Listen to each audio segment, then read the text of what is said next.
Good morning and Merry Christmas. Today is Monday, January the 7th, 2019. It's a day that one of my friends refers to as the Julian Coptic non-Gregorian calendar, Eastern, non-imperial, non-colonial, non-commercialized, all about Jesus Christmas. So Merry Christmas to you. I know for most of you celebrated the birth of Christ on December 25th.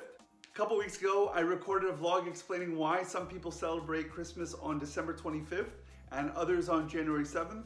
And I will post a link for that vlog in the description section below, as well as you can click on the link for the token that just popped up right up there. Yep. Anyway, we're off to a great start to 2019. We're a week in, and I've been really reflecting as to what it is that I am hoping to experience in 2019. Every year, I go through a list of various resolutions, plans, goals, setting, all of that different sort of stuff. And every year, it usually has something to do with goals that I want to accomplish, things that I want to do to be more productive, things that I want to do with my family, my friends, my health, things that I want to accomplish in work or in ministry. But this year, I'm going to set one goal as my primary goal, as my primary resolution for 2019. And it all has to do with the season that we're just coming out of.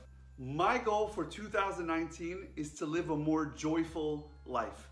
That is my resolution. I've got nothing more, nothing less. That is what I'm aiming for. All the other things that I hope to accomplish, I want to make sure that it's with a spirit, an attitude of joy. And I want to explain more on that and talk more about that in this vlog today. If you like Christmas carols and hymns like I do, no doubt you've noticed that there's been a lot of singing about joy and just joyous singing all together over these last several weeks. Joy to the world, the Lord is come. Come jump into the scripture with me to find the primary reason for that.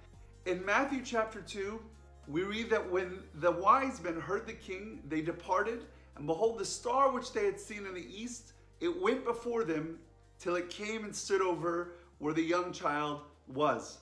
When they saw the star, they rejoiced with exceedingly great joy. Hallelujah.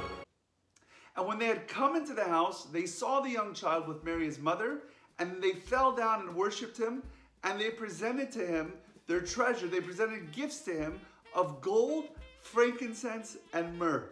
Now, there's a difference between happiness and joy.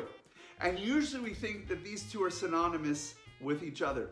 But I want to cut through the weeds with you on this and get to the bottom of the difference between happiness and joy. Let's jump in. The Greek word eudaimonia is oftentimes translated as happiness or welfare, but it implies human flourishing or prosperity. So in other words, happiness is directly related to our own flourishing, our context, what we're going through at that time. If things are going well, then we're happy. But if not, happiness moves away and sadness takes its spot. Joy, on the other hand, has nothing to do with the temporal circumstances with which we find ourselves. The word for grace in Greek, charis, shares a root with the word joy, chara, which implies that the joy we experience is a direct result of grace. It has nothing to do with our circumstances and everything to do with our awareness or recognition that God Himself is present and working in our lives. We're told in the Old Testament that God raised up a prophet named Moses who led the people of Israel out of slavery.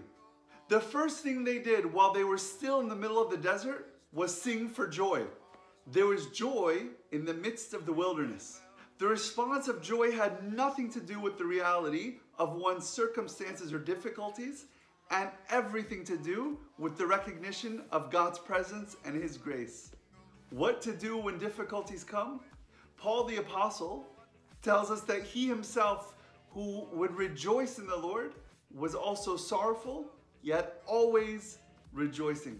He didn't pretend like the problems or challenges weren't there, but he always rejoiced because of his awareness of God's grace and His presence with him in the midst of his ministries, his difficulties, his challenges, his imprisonment, every part of life circumstances, he was aware of God's presence with him there. My resolution for 2019 is to live a life of overflowing joy. I have 3 ideas as to how I can live in that overwhelming joy. Ways that I'm going to react to God present with us. Number 1 is to simply live overjoyed by God's presence in my life. If he's with me, who can be against me? Number 2 is to joyfully follow God's direction in my life. I want to encourage you to be joyous for everything that points you to Jesus. And number 3 is to have a joyful heart that leads to worship. We're told that the wise men had exceedingly great joy, to the point that when they entered the house where Jesus was, they fell down, they worshiped, and they offered gifts. Merry Christmas, happy 2019, and let's live in the joy of Christ's presence with us in our lives. That's all I've got for you this time. How about you?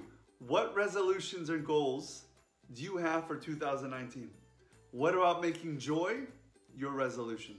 Until next time, I'm Father Michael Soriel with New Angles, and I want to encourage you to see the world through God's angles.